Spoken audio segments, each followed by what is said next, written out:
जब हवेली के जनान खाने में जागीरदार की बीमार बेटी ने पर्दे की आड़ में से अपना हाथ बाहर निकाला, नौजवान ने अपने वालिद मोहतरम की तकलीद में नब्ज देखने के लिए नाजुक और गोरी गोरी कलाई थामी तो नौजवान की आंखों ने उस कलाई में न जाने क्या देख लिया कि निगाह वहीं जमकर रह गई। महवियत की उस आलम में जबान से ये अल्फाज अदा हुए, जिसका हाथ सैयद के हाथ में हो उसके लिए कैसा दुख और कैसी बीमारी। जब काफी देर नौजवान हाथ थामे यूं ही मुस्तगरिक रहा तो पर्दे के पीछे बैठी नौजवान लड़की ने घबरा कर हाथ खींचा। इस वजह से पर्दा हट गया और दोनों की आंखें चार हुईं और दिल में इश्क मजाजी की चिंगारी सुलग उठी। कनीजों ने जल्दी से जागीरदार की बेटी को उठाया और जनान खाने के अंदर ले गई, लेकिन नौजवान उसी तरह बैठा रहा। उसे अपने इर्द गिर्द की बिल्कुल खबर न थी। कनीजों ने भागम भाग जागीरदार को खबर कर दी। जागीरदार जो सैयदों के उस खानदान से बहुत अकीदत रखता था, लेकिन उसे नौजवान सैयदजादे का अपनी नौजवान बेटी के साथ ही इल्तफात पसंद आया। बहरहाल उस वक्त तो हवेली के चाकर सैयदजादे को बाइज्जत उसके घर छोड़ाए। इस नौजवान के अंदर की दुनिया ही बदल गई थी। उस जलवे की यादों के साथ सैयदजादे का दिल धड़कता, उसकी सांसें चलती। रात के अंधेरे में जागीरदार की हवेली की तरफ चल पड़ता और हवेली के करीब की जगह खड़ा रहता कि न जाने कब दीदार यार हो जाए।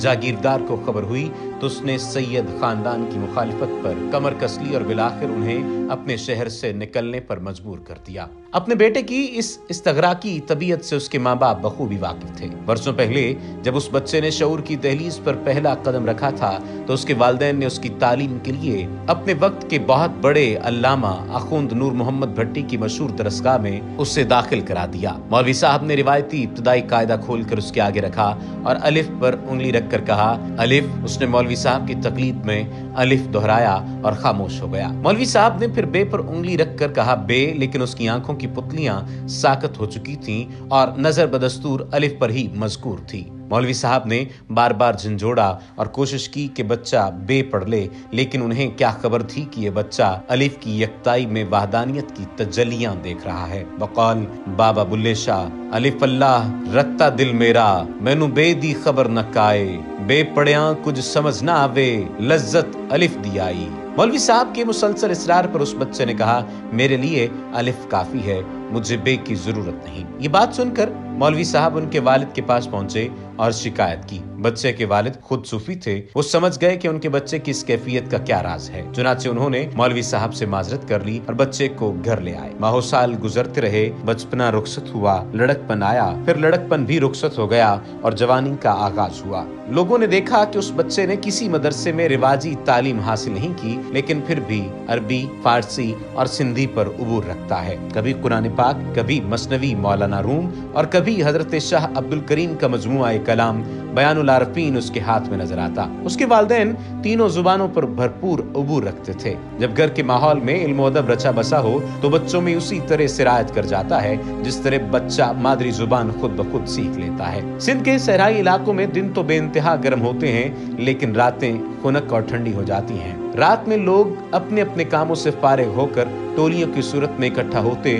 और मुख्तलिफ करतब और खेल तमाशे किए जाते। नौजवान रक्स करते, काफियां गाते, किस्सा गो मुख्तलिफ किस्से इस अंदाज से बयान करते कि सुनने वाला अपने जहन में कहानी के किरदारों को चलता फिरता महसूस करता। लेकिन उस नौजवान सैयदजादे को इन बातों से ज्यादा दिलचस्पी नहीं थी। उसका ज्यादा वक्त गौर फिक्र ही में गुजरता। कोई उसके खोए खोए से रहने की कैफियत पर तंज करता और कोई अफसोस। कोई उसे दीवाना समझकर हंसता और कोई सैयद होने की वजह से अकीदतमंदाना तौर पर उसके हाथ चूम लेता। लेकिन वो इन सब चीजों से बेनियाज, अपने आप में मगन किसी सरबस्तराज की खोज में लगा रहता। सरजमीन सिंध इस एजाज की हामिल है कि ये धरती ऐसे मर्द कलंदरों का मस्कन बनी जिन्होंने अपनी गुफ्तार, किरदार और अमल के जरिए तत्हीरी अमल परवान चढ़ाया। इन हस्तियों के आला किरदार से मुआशरा अमन, सुकून और सलामती का गहवारा बन गया। इन्हीं कलंदरों और दरवेशों में एक नुमाया नाम शाह अब्दुल लतीफ भिटाई का भी है। इस सैयदजादे के वली सिफत वालिद सैयद हबीब शाह के मुतल्लिक कहा जाता है कि उन्होंने यके बाद दीगरे 3 शादियां की,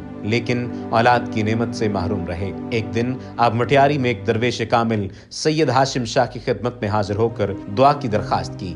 सैयद हाशिम शाह ने दुआ के बाद फरमाया इंशाअल्लाह आपकी मुराद बर आएगी, अल्लाह ताला आपको बेटा अता फरमाएगा, उसका नाम अब्दुल लतीफ रखिएगा। वो अपने वक्त का यकता रोजगार बुजुर्ग और साहिबे इल्म होगा। उन बुजुर्ग की दुआ कबूल हुई और 1690 बमुताबिक 1101 हिजरी में सैयद हबीब शाह के घर एक ऐसी हस्ती ने जन्म लिया जिसने सिंध की धरती को अपने कलामो किरदार से मोहब्बत, अमन और सुकून का गहवारा बना दिया। यह हस्ती शायर मोहब्बत, सूफी बुजुर्ग हजरत शाह अब्दुल लतीफ भिटाई की थी। हजरत शाह अब्दुल लतीफ भिटाई इंतहाई वजीह थे। दराज कद, गंदुमी रंगत, चौड़ी पेशानी, सुर्खी माइल बड़ी और स्याह आंखें, स्याह और घनी भवें, घनी रेश मुबारक, दुबला, फुर्तीला और चुस्त बदन। आप सूफियाना लिबास पहनते जो काले धागे से सिला होता। सर पर सूफी तरज के कुलाह पर स्याह इमामा बांधते। हाथ में एक मखसूस किस्म का असा और तस्बीह होती। हजरत शाह अब्दुल लतीफ भिटाई ने अपनी आखिरी उम्र भिट शाह के उसी टीले पर गुजारी। खाना सादा और कम खाते, ज्यादा वक्त इबादत में गुजरता, कुछ वक्त के लिए लकड़ी के तख्त पर सो जाते। मजहबी तासुब को बुरा समझते, शफीक, रहमदिल और इंसानों के साथ साथ जानवरों से भी प्यार और मोहब्बत से पेश आते। वादी मेहरान के अजीमुल मर्तबत शायर शाह अब्दुल लतीफ भिटाई का काबिल कदर कारनामा, उनका आरिफाना कलाम आज शाहजो रिसालों की सूरत में मौजूद है। शाह साहब अपने अशार में इस तरह इंसानों से मुखातिब हैं कि लोगों से ज्यादा परिंदों में पहचान है कि वो झुंड बनाकर आपस में बैठते हैं, मगर इंसान इंसान से दूर भागता है।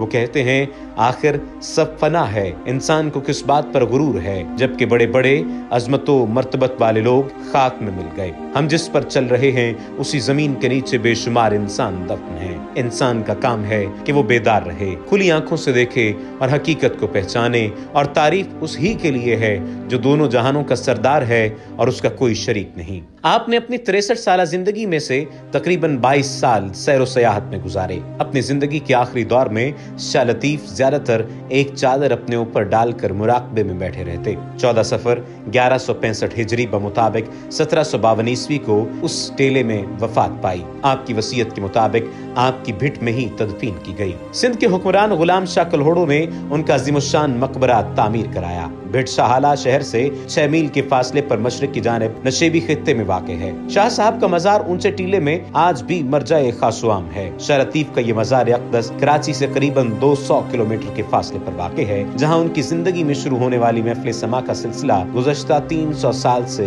बिला नागा हर रोज होता है। शाह भिटाई जिस टीले पर बैठकर याद इलाही में मशगूल रहते और अपना सूफियाना कलाम मुरत्तब करते थे, उसके नजदीक एक नहर भी बहती थी। कमाल फन देखिए कि शाह अब्दुल लतीफ भिटाई ने उसके पानी का शोर या आवाज़ें सुनकर मौसीकी के सुर दरियाफ्त किए और एक आला मौसीकी ईजाद किया जिसे तंबूर कहा जाता है। उनका कलाम गायक या जोगी सिर्फ तंबूरे पर ही गाते हैं और इसके अलावा कोई दूसरा मौसीकी का आला इस्तेमाल नहीं किया जाता। सिंध के इस अजीम सूफी शायर का उर्स हर साल 14 सफरुल मुजफ्फर को मनाया जाता है। शाह साहब के उर्स के मौके पर सिंध भर में आम तातील होती है और ज़ायरीन उर्स की सहरोजा तकरीबात में शिरकत के लिए बड़ी तादाद में दूर दराज के इलाकों से भिट शाह पहुंचते हैं।